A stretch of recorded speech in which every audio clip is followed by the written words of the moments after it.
Leitura do artigo apresentado por Robert W. Olson na revista Ministry. Edição de fevereiro de 1988, comemorativa de 100 anos desde a Conferência Geral de Minneapolis, em 1888. Título do artigo: 1888. Questões, resultados e lições. A sessão de 1888 rendeu algo bom ou ruim para a Igreja? Como podemos nos beneficiar da reação e do conselho de Ellen White? A sessão da Conferência Geral, realizada em Minneapolis, Minnesota, em 1888, provou ser um grande ponto de virada na história da Igreja Adventista do Sétimo Dia. A mudança em nosso curso foi feita lentamente durante os 3 anos seguintes à conferência. Durante esse tempo, os esforços incansáveis de Ellen White, A.T. Jones e E. J. Wagoner ajudaram a mover a Igreja para longe do espírito de debate e legalismo dos anos anteriores, para uma ênfase na justificação pela fé na justiça de Jesus Cristo. Mas essa mudança de direção não foi um resultado natural da Conferência de Minnesota. De muitas maneiras, a reunião de Minneapolis foi um desastre. A Igreja atingiu o fundo do poço espiritualmente naquela sessão. Ellen White chamou isso de a experiência mais triste da minha vida e a provação mais dolorosa da minha vida. É a única sessão da Conferência Geral na história adventista que foi marcada por rebelião aberta contra Ellen White por parte de um grande número de nossos ministros. Ela até se perguntou em um ponto se Deus teria que convocar outro movimento. A respeito de muitos dos delegados, ela declarou: como reformadores, eles saíram das igrejas denominacionais, mas agora eles agem de uma forma semelhante à que as igrejas atuavam. Esperávamos que não houvesse a necessidade de outra saída.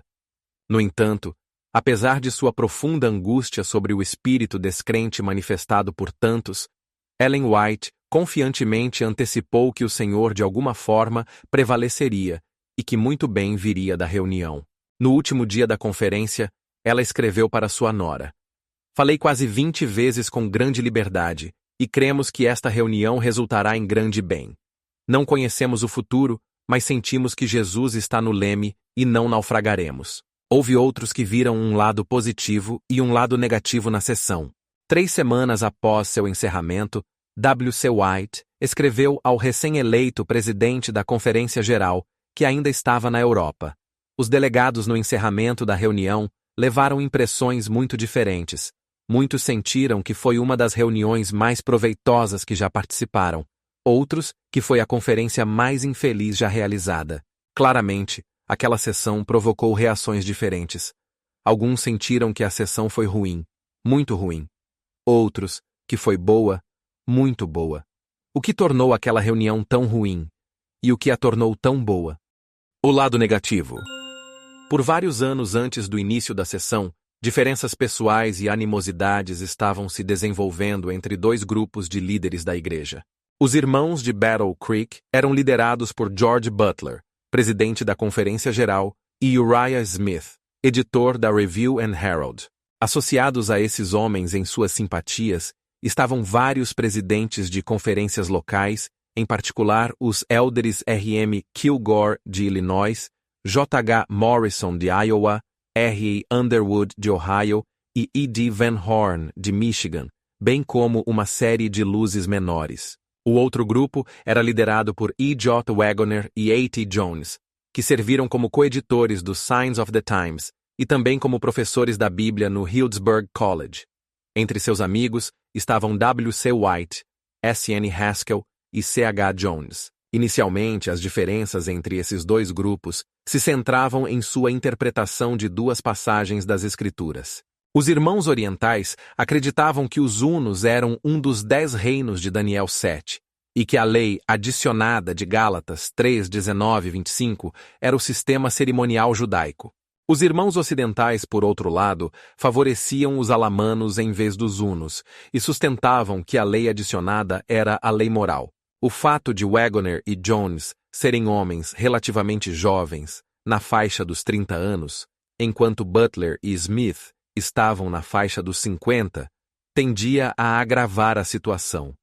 Butler achava difícil acreditar que dois novatos editoriais pudessem entender a Bíblia melhor do que ele. Sementes de conflito. O afastamento entre os dois lados começou quando Waggoner publicou suas opiniões sobre Gálatas 3 no Signs of the Times, de 11 de setembro de 1884. Sua explicação de que a lei adicionada era o código moral contradizia categoricamente a interpretação aceita por Butler e Smith, e provavelmente pela maioria dos adventistas contemporâneos também. Aconteceu que o pai de E.J. Waggoner, J.H. Waggoner, havia assumido uma posição semelhante 30 anos antes. O ancião Waggoner havia sustentado em 1854 que nenhuma declaração em Gálatas se referia à lei cerimonial ou levítica. A epístola, ele escreveu, trata unicamente da lei moral. Ellen White aparentemente resolveu a controvérsia anterior, afirmando que a interpretação de Waggoner estava errada. Nas 3 décadas seguintes, a questão da lei em Gálatas não recebeu muita atenção. Pelo menos a questão não provocou mais controvérsia. Smith, Butler e outros tinham certeza de que Gálatas 3:19 se referia ao sistema cerimonial. Eles também acreditavam que Ellen White apoiava essa visão, já que ela havia rejeitado a posição de J.H. Waggoner. Agora, o jovem Waggoner, em certo sentido, havia jogado o desafio e deliberadamente reavivado a controvérsia. Ele delineou sua posição em uma série de 9 artigos publicados no Signs de 8 de julho a 2 de setembro de 1886. Butler ficou furioso. Ele considerou os artigos uma afronta à sua liderança. Ele decidiu resolver a questão de uma vez por todas na sessão da Conferência Geral de 1886. Apressadamente, ele produziu um panfleto de 85 páginas e o distribuiu aos delegados reunidos em Battle Creek para a sessão da Conferência Geral em novembro daquele ano. Neste tratado, Butler declarou: o escritor reconhece considerável surpresa que durante o último ano ou 2, o assunto da lei em Gálatas tenha se tornado bastante proeminente nas instruções dadas àqueles no Healdsburg College, que se preparavam para trabalhar na causa, também nas lições passadas pelo instructor, projetadas para nossas escolas sabatinas em todo o país e em numerosos artigos argumentativos no Signs of the Times, nosso jornal missionário pioneiro, lançando assim essas visões amplamente diante do público leitor não familiarizado com nossa fé. Assim, esforços fortes e repetidos foram feitos para sustentar a visão de que a lei moral é o assunto do discurso do apóstolo nos textos mais proeminentes em discussão na Carta aos Gálatas. Protestamos decididamente contra a divulgação de opiniões controversas da maneira indicada, a respeito de questões sobre as quais nosso povo não concorda. Na sessão da Conferência Geral de 1886, um comitê teológico de 9 membros foi nomeado para estudar o ponto em questão, o que eles fizeram imediatamente. Algo da tensão que se desenvolveu entre os dois grupos de líderes da igreja pode ser sentido na carta de Butler a Ellen White, escrita logo após o encerramento da reunião. O irmão E.J. Waggoner veio, preparado para o conflito, ele escreveu. O comitê teológico foi ordenado. Ficaram 4 Haskell, Whitney, Wilcox e Waggoner, a favor da posição dos Signs, e 5 Smith, Ken Wright, Covert, J.H. Morrison e eu, opostos. Tivemos uma discussão de várias horas, mas nenhum dos lados estava convencido. A questão era se deveríamos levar isso para a conferência e ter uma grande briga pública sobre isso ou não. Eu não poderia aconselhá-lo, pois pensei que seria muito infeliz e resultaria apenas em calor e debate. O confronto público naquela reunião não foi evitado completamente. Uma resolução direcionada a Waggoner foi aprovada, enquanto outra foi derrotada. A conferência votou para pedir aos editores adventistas que não permitissem que visões doutrinárias não sustentadas por uma maioria justa de nosso povo fossem publicadas em nossos jornais denominacionais como se fossem doutrinas estabelecidas deste povo antes de serem examinadas e aprovadas pelos principais irmãos da experiência. No entanto, a resolução de Butler, que pedia uma censura aos Signs por publicar os 9 artigos sobre Gálatas no início daquele ano, foi rejeitada. Butler lamentou. Acho que com justiça deveria ter sido aprovada, Mas isso foi muito de mau gosto para o irmão Haskell e alguns outros, que até mesmo uma palavra fosse dita implicando que os Sainz tinham cometido um erro. O papel de Ellen White. Em um esforço para trazer unidade e uma medida de paz, Ellen White, que estava na Europa, escreveu aos disputantes de ambos os lados e apontou suas falhas. Ela repreendeu Wagoner e Jones por promoverem suas ideias diante dos alunos do Hillsborough College e por publicá-las diante do mundo. Então, 6 semanas depois, após ler as primeiras páginas do panfleto de Butler sobre Gálatas, Ellen White o advertiu. Acho que você é muito perspicaz. Como cortesia a Ellen White, a sessão da Conferência Geral de 1887 foi realizada em Oakland, Califórnia, a apenas 60 milhas de sua casa em Hillsborough. A discussão pública da questão dos Gálatas foi evitada, mas, de acordo com o Elder Butler, houve algumas discussões privadas sérias sobre o assunto.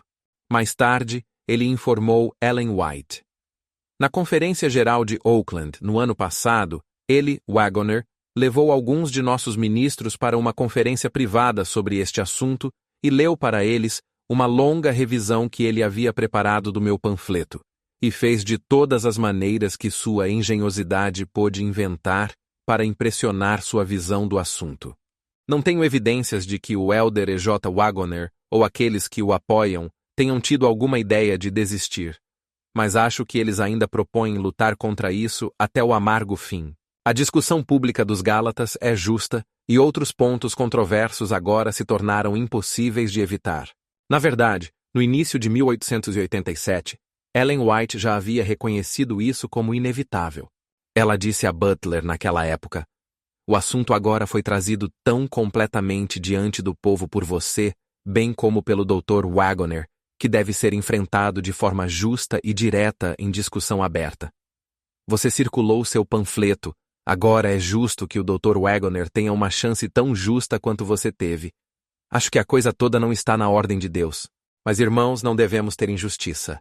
No início do verão de 1888, em preparação para a Conferência de Minneapolis, Wagoner, Jones, W.C. White e alguns outros ministros da Califórnia se encontraram por vários dias em um retiro nas montanhas. W.C. White afirma: "Passamos 2 dias rastreando a história dos diferentes reinos que atuaram como parte no desmembramento de Roma, e um dia no exame da lei do Elder Butler em Gálatas, e outros tópicos relacionados a essa questão, no final do qual o Elder Wagoner leu alguns manuscritos que ele havia preparado em resposta ao panfleto do Elder Butler. No final do nosso estudo, o Elder Wagoner nos perguntou se seria correto para ele publicar seus manuscritos e, na próxima Conferência Geral, colocá-los nas mãos dos delegados, como o Elder Butler fez com os seus. Achamos que isso seria correto e o encorajamos a imprimir 500 cópias. Então Wagoner publicou seu livro, O Evangelho no Livro de Gálatas, e levou um bom suprimento consigo quando foi para Minneapolis. Justiça prática. 9 semanas antes do início da conferência, Ellen White implorou a seus irmãos que se lembrassem de seu cristianismo na próxima reunião. Aos irmãos que se reunirão na Conferência Geral, ela escreveu: "Que cada alma agora seja despojada da inveja, do ciúme, da má suspeita e traga seus corações para uma conexão íntima com Deus. Se todos fizerem isso, eles terão aquele amor queimando no altar de seus corações que Cristo demonstrou por eles. Todas as partes terão bondade cristã e ternura cristã. Não haverá contenda, pois os servos de Deus não devem contender." Continuou Ellen White: "A interpretação correta das Escrituras não é tudo o que Deus requer. Ele nos ordena que não somente conheçamos a verdade. Devemos trazer para nossa prática, em nossa associação com nossos semelhantes, o espírito daquele que nos deu a verdade. De alguma forma, um mal-entendido se desenvolveu quanto aos tópicos a serem apresentados no instituto que precedeu a Conferência Geral. De acordo com W.C. White, Butler havia escrito a ele uma carta na qual ele deu uma lista dos assuntos que ele disse que supunha que seriam considerados. Entre estes, ele nomeou proeminentemente os 10 reinos e a lei em Gálatas. O Elder Butler esqueceu disso e não admite que tenha escrito tal carta. Wagoner e Jones vieram totalmente preparados com sua munição teológica e histórica, mas por alguma razão, Uriah Smith e seus amigos não fizeram nenhuma preparação especial. Eles, no entanto, trouxeram várias centenas de cópias do panfleto de Butler sobre Gálatas que distribuíram aos delegados. Infelizmente, o apelo de Ellen White por gentileza e ternura foi amplamente ignorado quando o Instituto Ministerial se reuniu na quarta-feira, 10 de outubro, uma semana antes da abertura da sessão da Conferência Geral. As palestras de A.T. Jones sobre os 10 reinos, apresentadas no segundo dia do Instituto, resultaram em discussões que às vezes se tornavam acirradas. Ainda assim, a irmã White estava esperançosa de que um bom espírito pudesse de alguma forma prevalecer. Na tarde de sábado, 13 de outubro, ela pregou sobre o amor de Deus e então pediu testemunhos. Muitos prestaram testemunho, ela escreveu, de que este dia foi o mais feliz de suas vidas. Esta foi uma temporada de refrigério para muitas almas, mas não permaneceu para alguns. Ellen White culpou tanto o Elder Butler quanto o Elder Smith por bloquearem o caminho para que a verdade e a luz fossem tratadas como hóspedes indesejados. Às 2h30 da manhã de 15 de outubro, ela escreveu a Butler: "Não tenho a menor hesitação em dizer que um espírito foi trazido a esta reunião, não de buscar obter luz, mas de ficar bloqueando o caminho, para que um raio não entrasse nos corações e mentes das pessoas por algum outro canal que não aquele que você decidiu ser o adequado." À medida que o Instituto Ministerial se fundia na sessão da Conferência Geral, as apresentações incluíam mensagens sinceras de Wagoner sobre a justiça pela fé em Cristo, mas estas foram vistas com suspeita pelo grupo Butler-Smith. Smith, sem dúvida, expressou os sentimentos de muitos quando declarou: "Os 6 discursos preliminares do irmão Wagoner sobre a justiça, todos nós concordamos, e eu os teria apreciado de primeira se não soubesse o tempo todo que ele os projetou para pavimentar o caminho para sua posição em Gálatas."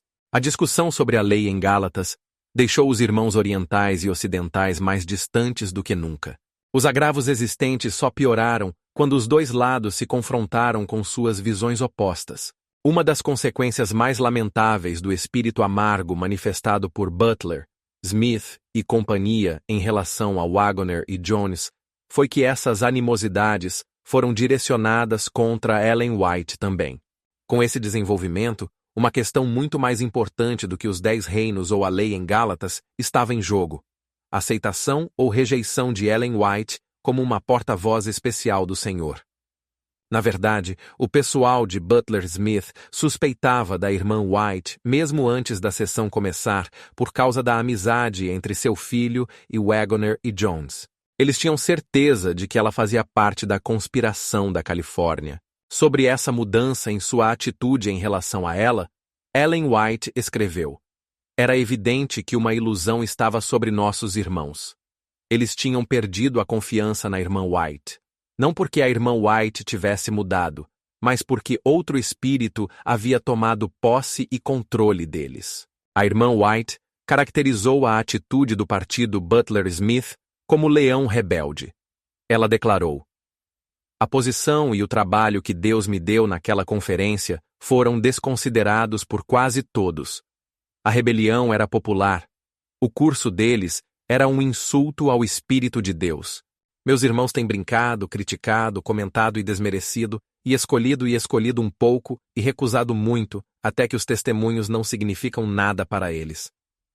A rejeição de Ellen White foi acompanhada por uma rejeição de tudo o que ela defendia, incluindo as apresentações de Wagoner sobre a justificação pela fé. Ela escreveu a Butler: "O espírito e a influência dos ministros em geral que vieram a esta reunião é descartar a luz. Parece que a maioria dos 96 delegados foi apanhada neste espírito de cinismo e descrença. Observe os termos citados. Quase todos rejeitaram a autoridade do profeta. Os ministros em geral se opuseram à nova luz. Tragicamente, o profeta foi levado a escrever estas linhas quase inacreditáveis. Em Minneapolis, Deus deu preciosas joias da verdade ao seu povo em novos cenários. Esta luz do céu foi rejeitada por alguns com toda a teimosia que os judeus manifestaram ao rejeitar a Cristo.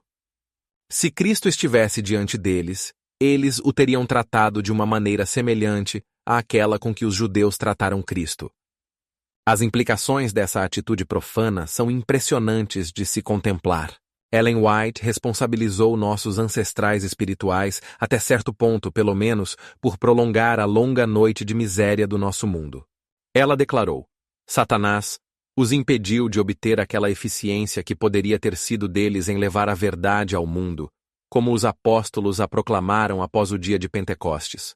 A luz que iluminaria toda a terra com sua glória foi resistida, e pela ação de nossos próprios irmãos, foi em grande parte afastada do mundo. O lado positivo.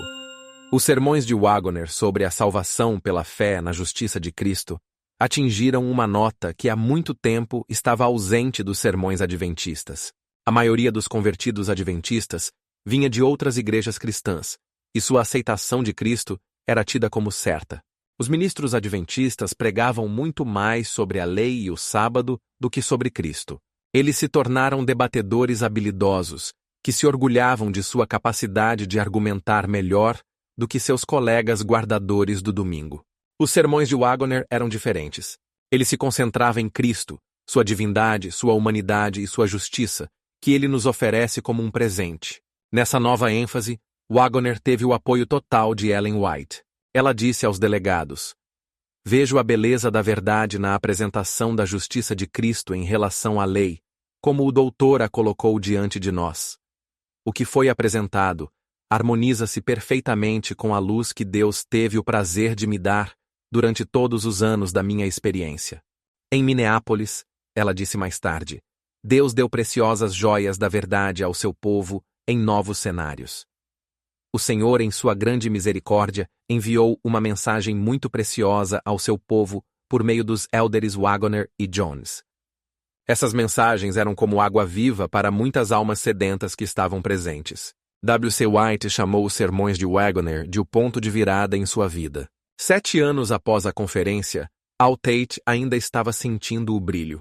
Ele relembrou: Há um bom número de homens em Battle Creek que ainda não veem luz nesta verdade abençoada em relação à justiça de Cristo, que tem vindo a nós como uma torrente de bênçãos desde a Conferência Geral de Minneapolis. Descobri que essa doutrina era exatamente o alimento de que minha pobre alma precisava, lá em Minneapolis, e fui convertido naquela reunião, e tenho me regozijado na luz dela desde então. Quase meio século depois, o elder C.C. McReynolds ainda se lembrava da sessão de Minneapolis como uma experiência verdadeiramente memorável e abençoada. Ele relembrou: No final da 4ª ou 5ª lição do elder Waggoner, eu era um pecador subjugado e arrependido. Senti que precisava ficar sozinho com o Senhor. Saí da cidade para a floresta, não queria jantar. Passei a tarde ali de joelhos e com o rosto no chão diante do Senhor com minha Bíblia. Cheguei ao ponto em que acreditava nas promessas de Deus em sua palavra para o perdão dos meus pecados. E isso significava tanto para mim quanto para qualquer outro pecador. Sua promessa em 1 João 1:9, Isaías 1:18, Gálatas 1:4 e Tito 2:14. E muitas das promessas foram revisadas. Lá eu o vi como meu próprio Salvador pessoal e lá fui convertido novamente. Todas as dúvidas de que meus pecados foram realmente perdoados foram tiradas, e desde então até agora, nunca duvidei da minha aceitação como um filho perdoado de Deus. Este tipo de encontro divino deve ter sido experimentado por mais do que alguns, pois Ellen White declarou: repetidamente, o Espírito do Senhor entrou na reunião com poder convincente, apesar da incredulidade manifestada por alguns presentes. Para não perder os benefícios dessa nova ênfase em Cristo e sua justiça, Ellen White, Jones e Waggoner passaram os 3 anos seguintes conduzindo reavivamentos em reuniões campais e em nossas igrejas maiores por todo o país. Ainda havia muita oposição, especialmente em Battle Creek, mas houve muitas vitórias. A respeito de 2 desses reavivamentos, Ellen White relembrou: Trabalhamos e alguns sabem o quanto trabalhamos duro. Acho que foi uma semana inteira, indo cedo e tarde em Chicago, para que pudéssemos colocar essas ideias nas mentes dos irmãos. Ela continuou. Eles acham que precisam confiar em sua própria justiça e em suas próprias obras, e continuar olhando para si mesmos, e não se apropriando da justiça de Cristo e trazendo-a para sua vida e para seu caráter. Foi depois de uma semana que se passou antes que houvesse uma pausa, e o poder de Deus, como uma onda gigante, rolou sobre aquela congregação. Eu lhes digo, era para libertar os homens, era para apontá-los para o Cordeiro de Deus que tira os pecados do mundo. E lá em South Lancaster, os poderosos movimentos do Espírito de Deus estavam lá. Alguns estão aqui que estavam naquela reunião.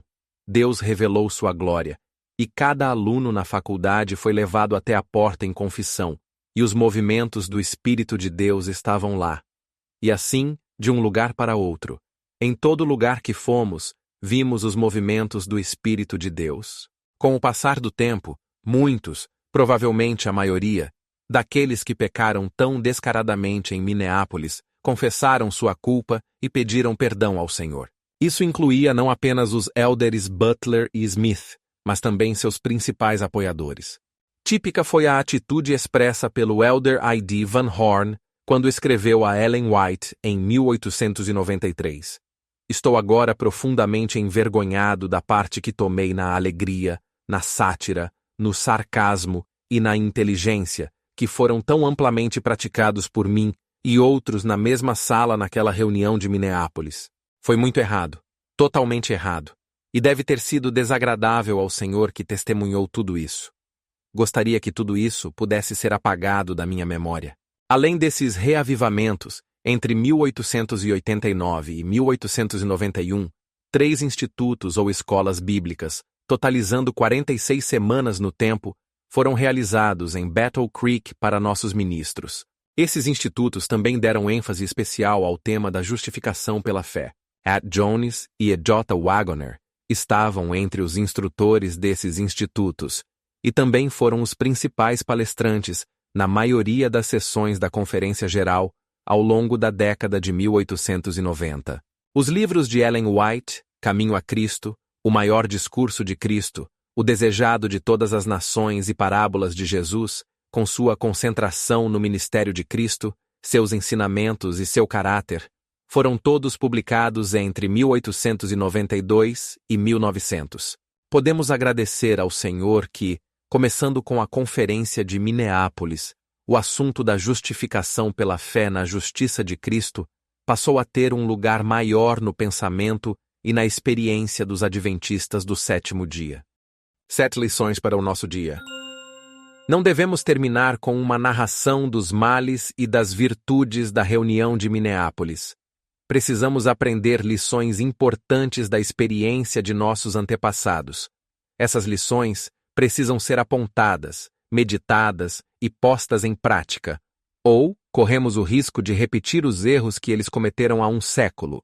Primeiro, devemos humilhar individualmente nossas almas diante de Deus e abandonar nossos ídolos. Alguns se perguntam se a Igreja Adventista do Sétimo Dia deveria hoje, em uma ação da Conferência Geral, fazer um pedido formal de desculpas ao Senhor pelos pecados de nossos irmãos em Minneapolis. Ellen White reconheceu a responsabilidade da liderança em corrigir os males e em estabelecer o tom espiritual adequado na Igreja. Mas nos 27 anos que viveu após a reunião de Minneapolis, ela nunca sugeriu que deveríamos aprovar uma ação oficial na qual nos dissociaríamos formalmente da atitude não cristã manifestada por tantos em Minneapolis.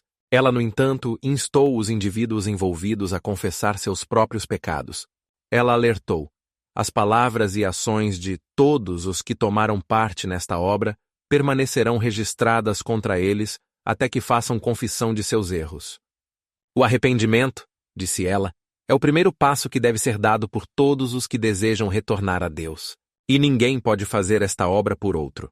Devemos humilhar individualmente nossas almas diante de Deus e deixar de lado nossos ídolos. Segundo, devemos orar sem cessar. 1 Tessalonicenses 5:17. Não podemos nos dar ao luxo de negligenciar nossa vida de oração, nem por um dia. O elder C.C. McReynolds descreveu o espírito de falta de oração em Minneapolis.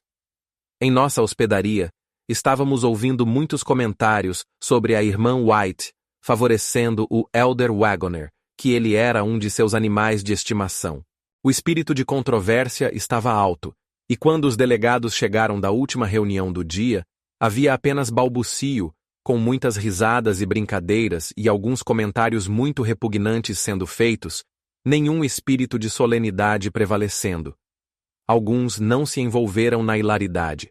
Nenhuma hora de adoração foi mantida, e tudo, menos a solenidade que deveria ter sido sentida e manifestada em tal ocasião, estava presente. Como muitos delegados não mantiveram conexão constante com Deus, a porta foi aberta para Satanás controlar seus pensamentos por um tempo. Não devemos permitir que um capítulo tão triste se repita. Terceiro, devemos aprender a amar todos os nossos irmãos, incluindo aqueles que não compartilham nossas interpretações individuais das Escrituras. Referindo-se a Minneapolis, Ellen White lamentou: uma diferença na aplicação de algumas poucas passagens bíblicas faz os homens esquecerem seus princípios religiosos. Os elementos se unem, excitando uns aos outros por meio das paixões humanas, para resistir de maneira dura e denunciadora a tudo que não atende às suas ideias. Isso não é cristão, mas é suas ideias. E ela admoestou os irmãos. A Jones e o Dr. Wagoner sustentam opiniões sobre alguns pontos doutrinários que todos admitem não serem questões vitais. Mas é uma questão vital se somos cristãos, se temos um espírito cristão e se somos verdadeiros, abertos e francos uns com os outros. A lei em Gálatas e os 10 reinos de Daniel 7 não eram questões vitais inegociáveis, como o sábado e as doutrinas do julgamento investigativo.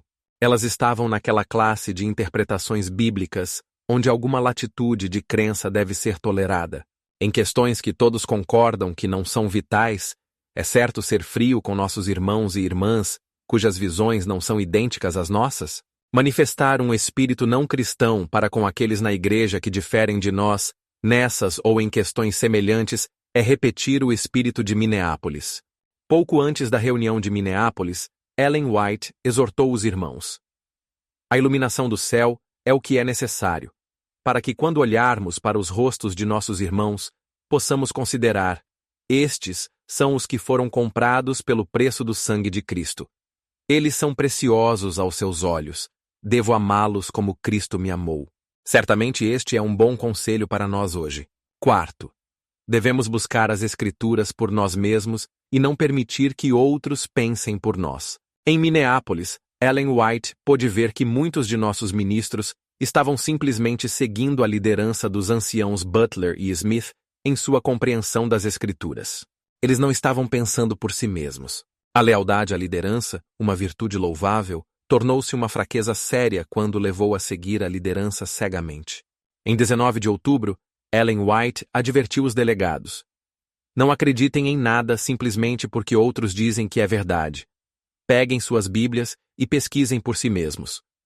Novamente, em 24 de outubro, ela implorou: quero que nossos jovens tomem uma posição, não porque outra pessoa a toma, mas porque eles mesmos entendem a verdade. E em 3 de novembro, o último sábado da conferência, ela mais uma vez apelou aos irmãos. Devemos estar preparados para investigar as Escrituras com mentes imparciais, com reverência e franqueza. É nosso dever orar sobre questões de diferenças de visões das Escrituras.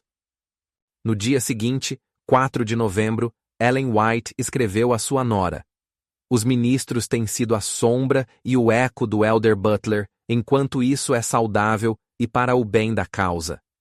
O Elder Butler acha que sua posição lhe dá tanto poder que sua voz é infalível.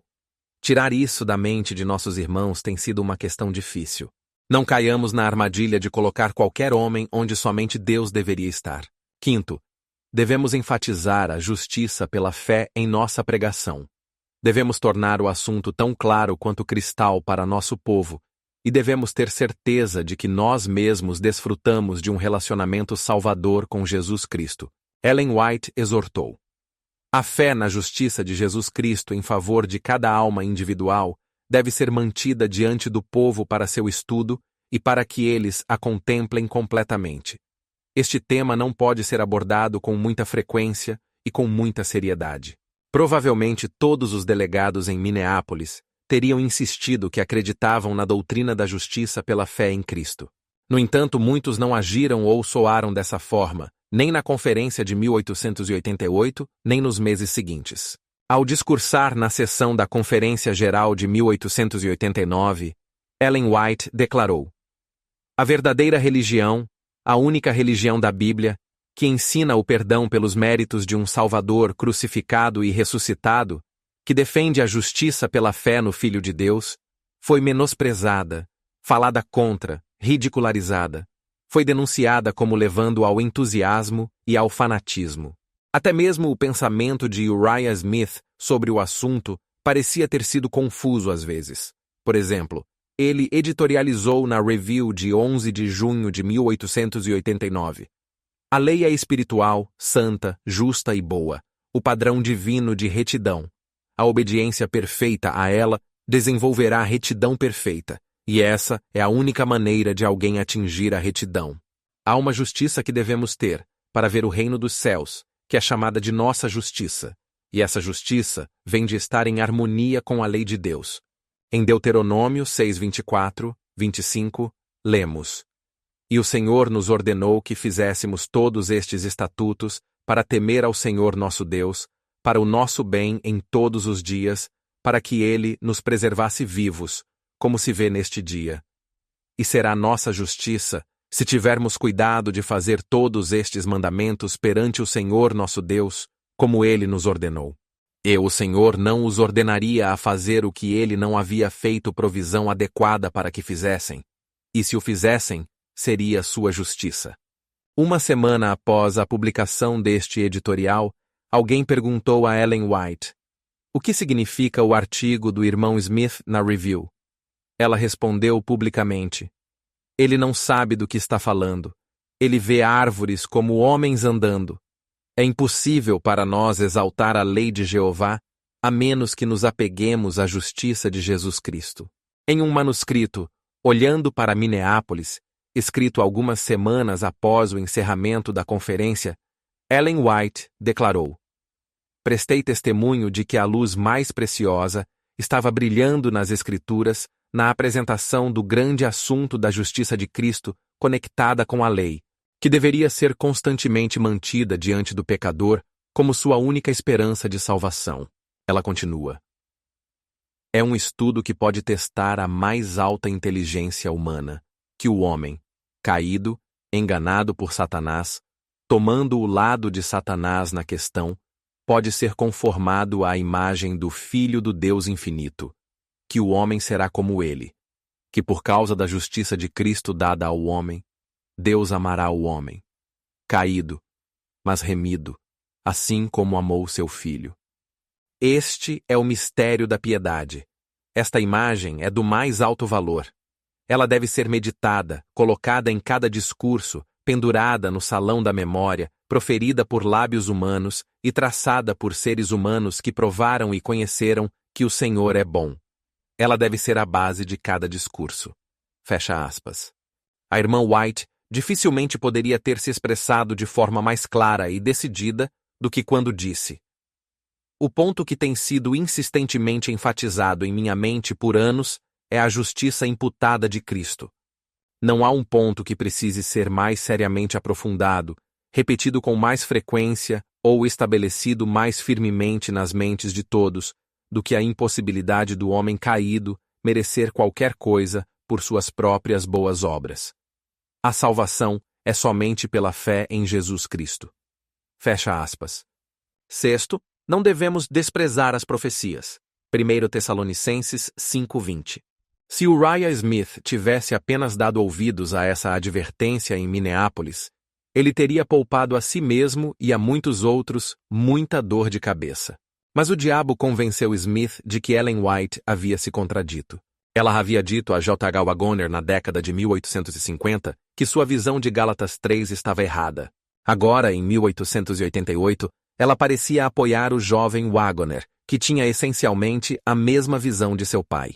Na verdade, Ellen White não tomou posição sobre Gálatas 3 na Conferência de Minneapolis. Ela cuidadosamente evitou tomar partido sobre essa questão. Ela ressaltou, de fato, que seu entendimento dessa passagem era diferente em alguns aspectos daquele do Dr. Waggoner. Mas Smith não estava ouvindo. Ele se permitiu refletir sobre o que ele pensava serem os erros de Ellen White. Sua frieza em relação ao profeta de Deus continuou por mais de 2 anos. Finalmente, em 7 de janeiro de 1891, ele fez uma confissão completa. Sobre isso, Ellen White escreveu: "O irmão Smith pegou minha mão ao sair da sala e disse: Se o Senhor me perdoar pela tristeza e pelos fardos que trouxe sobre você, eu lhe digo que esta será a última. Eu levantarei suas mãos." É raro que o Elder Smith derrame uma lágrima, mas ele chorou, e sua voz estava embargada pelas lágrimas. Essa rejeição temporária da voz profética foi prejudicial não apenas à experiência cristã de Uriah Smith, mas também à confiança dos outros. Ellen White lembrou-lhe que ele não conseguia se lembrar das consequências cada vez maiores de sua influência. Ela apelou: "Depois que seu curso de ação perturbou as mentes e a fé nos testemunhos, o que você ganhou? Se você recuperasse sua fé, como poderia remover as impressões de descrença que você semeou em outras mentes? Quão melhor seria para nós sermos inabaláveis em nossa aceitação da evidência que Deus deu de que Ellen White era sua profetisa." 7º. Mantenhamos nossa confiança na Igreja Adventista do Sétimo Dia. Esta é a organização da igreja mencionada em Apocalipse 12:17. Não há outra. Embora Ellen White tenha nutrido dúvidas sobre este fato em Minneapolis, ela não nutriu essas dúvidas por muito tempo. Antes de deixar aquela cidade, ela escreveu para sua nora: "Eu tremo ao pensar no que teria acontecido nesta reunião se não estivéssemos aqui. Deus teria trabalhado de alguma forma para impedir que este espírito trazido à reunião tivesse um poder controlador. Mas não estamos nem um pouco desanimados. Confiamos no Senhor Deus de Israel. A verdade triunfará e pretendemos triunfar com ela." Durante o resto de sua vida, Ellen White continuou a soar esta mesma nota de confiança no movimento do Advento. Na década de 1890, o poder real em nossa administração da Associação Geral arrancou dela as palavras mordazes: "A voz de Battle Creek não é mais a voz de Deus." A igreja está no estado de Laodiceia. A presença de Deus não está em seu meio. No entanto, ao mesmo tempo, ela foi capaz de dizer: "Deus está à frente da obra, e Ele colocará tudo em ordem. Se as questões precisarem de ajustes à frente da obra, Deus cuidará disso e trabalhará para corrigir todo o erro. Tenhamos fé que Deus levará o nobre navio que leva o povo de Deus com segurança ao porto. Os baluartes de Satanás nunca triunfarão. A vitória acompanhará a mensagem do terceiro anjo. Assim como o capitão do exército do Senhor derrubou os muros de Jericó, assim também o povo que guarda os mandamentos do Senhor triunfará, e todos os elementos opostos serão derrotados.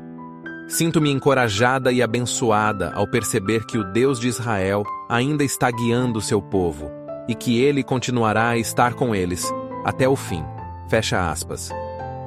Fim da leitura.